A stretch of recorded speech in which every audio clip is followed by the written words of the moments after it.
সচিবালয়ে প্রধানমন্ত্রী তারেক রহমানের সভাপতিত্বে চলছে মন্ত্রিপরিষদের বৈঠক। সেখানে আছেন আমাদের সহকর্মী আলমগীর স্বপন। আমরা তার কাছে যাচ্ছি। স্বপন, ছুটির দিনে ক্যাবিনেট মিটিং এর এজেন্ডা কি?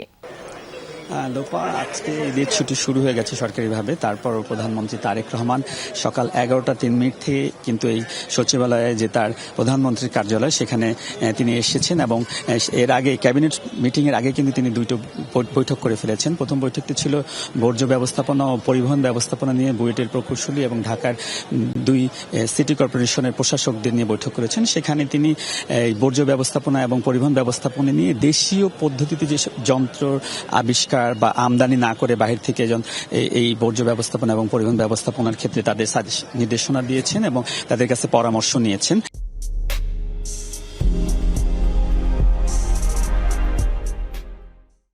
আর এর পাশাপাশি তারপরে কৃষক কার্ড নিয়ে আপনার বৈঠক হয়েছে। আপনার জানেন যে আগামী 14 এপ্রিল পহেলা বৈশাখ কৃষক কার্ড দেওয়া হবে সারা দেশে 27,000 কৃষককে এবং সারা দেশে 12 লাখ প্রান্তিক কৃষককে আপনার হলো 10,000 টাকা করে ঋণ মকুব করা হবে, সেটা নিয়েও বৈঠক হয়েছে।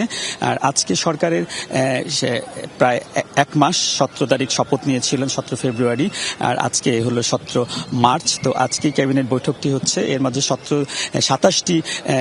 28টি তারা কর্মসূচি বিভিন্ন ক্ষেত্রে নিয়েছে, স্বাস্থ্য সুরক্ষা, আইন শৃঙ্খলা, তারপরে অর্থনীতি, সব সার্বিক বিষয় নিয়ে। তো এখন যে ক্যাবিনেট বৈঠকটি হচ্ছে, গত সপ্তাহে বৈঠকটি হয়নি, এই জন্য আজকে বৈঠকটি হচ্ছে ছুটির দিনও।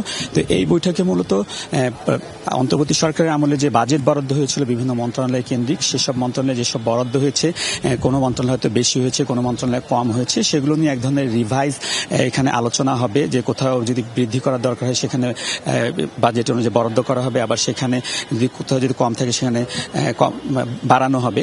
তো এটা নিয়ে আলোচনা হচ্ছে। এর পাশাপাশি বাণিজ্য মন্ত্রণালয় সংশ্লিষ্ট WTO বিশ্ব বাণিজ্য সংস্থা রিলেটেড এইরকম একটি এজেন্ডাও এই বৈঠকে আলোচনা হলে আমরা জেনেছি। এর পাশাপাশি আপনার এই যুদ্ধের কারণে, মধ্যপ্রাচ্যের যুদ্ধের কারণে আপনার জ্বালানি সংকট রয়েছে, বিশেষ করে LNG এবং জ্বালানি, এই বিষয়গুলো এখানে আলোচনা হবে বলে যারা মন্ত্রীরা ঢুকেছেন। 3টি এজেন্ডা নিয়ে আলোচনা হবে বলে আমরা জেনেছি, তা আমাদের জানিয়েছেন। তো 4টার দিকে মন্ত্রিপরিষদ সচিব ক্যাবিনেটে আজকে কি আলোচনা হলো সেই বিষয়গুলো তিনি আমাদের বিস্তারিত জানাবেন বলে জানিয়েছেন। লোপা। স্বপন, আপনাকে ধন্যবাদ আমাদের সাথে যোগ দেওয়ার জন্য।